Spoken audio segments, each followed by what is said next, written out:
Akhirnya kau masuk dalam perangkapku, Pangeran Jati.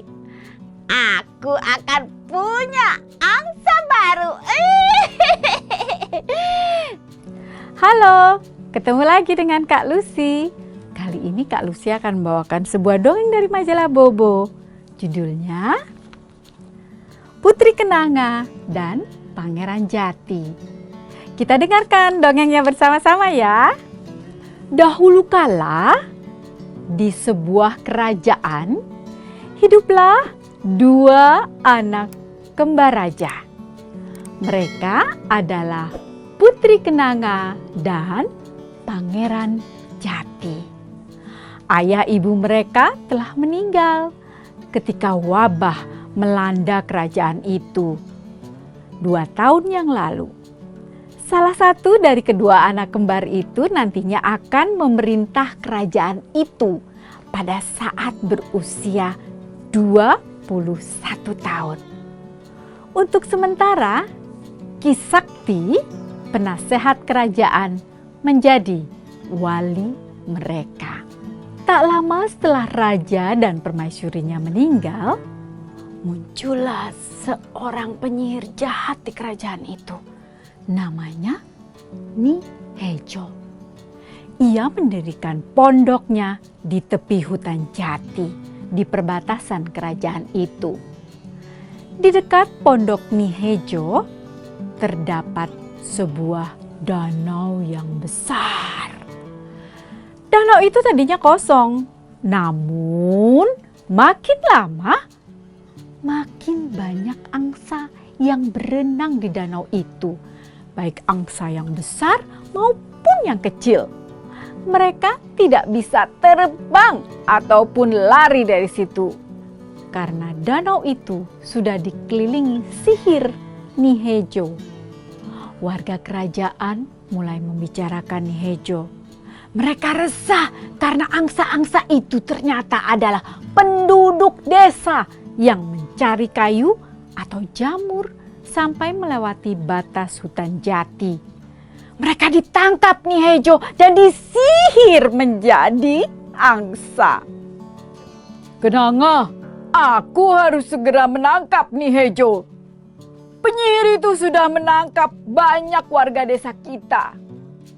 Kita tidak bisa menunggu lagi, kata Pangeran Jati pada suatu hari.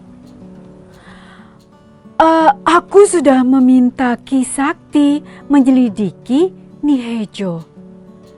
Jangan lakukan apapun sebelum kita tahu kelemahan penyihir itu. Kita tunggu dulu hasil penyelidikan Ki Sakti, saran Putri Kenanga.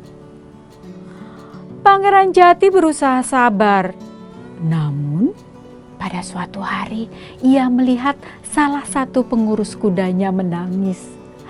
Pangeran Jati bertanya padanya, anak perempuanku diculik Nihejo ketika sedang mencari jamur di hutan. Anakku pasti sudah jadi angsa penghuni danau, jawab pengurus kuda itu. Pangeran Jati akhirnya tak bisa bersabar lagi. Aku harus menangkap Nihejo, tekadnya. Malam itu langit diterangi bulan purnama. Pangeran Jati segera memacu kudanya menuju hutan. Ia membawa tabung berisi anak panah dan busurnya. Setiba di tengah hutan, Pangeran Jati turun dari kudanya dan mengendap-endap menuju ke pondok Nihejo. Dari jauh, Pangeran Jati melihat bayangan Nihejo melintas di jendela pondoknya. Pangeran Jati membidik panahnya. Namun, pandangannya lalu menjadi kabur dan tidak jelas. Pangeran Jati melangkah lebih dekat lagi. Beberapa kali ia membidik, siap memanah Namun pandangannya selalu menjadi tidak jelas. Pangeran Jati melangkah lagi dan melangkah lagi semakin dekat. Tiba-tiba, akhirnya kau masuk dalam perangkapku, Pangeran Jati. Aku akan punya angsa baru. Nihejo tiba-tiba saja sudah muncul di depan Pangeran Jati. Anehnya, tubuh Pangeran Jati seperti membatu, tidak bisa bergerak. Padahal panahnya sudah siap dibidik. Kau sudah berada di dalam lingkaran sihirku. Kau tidak bisa bergerak lagi dan jadilah angsa.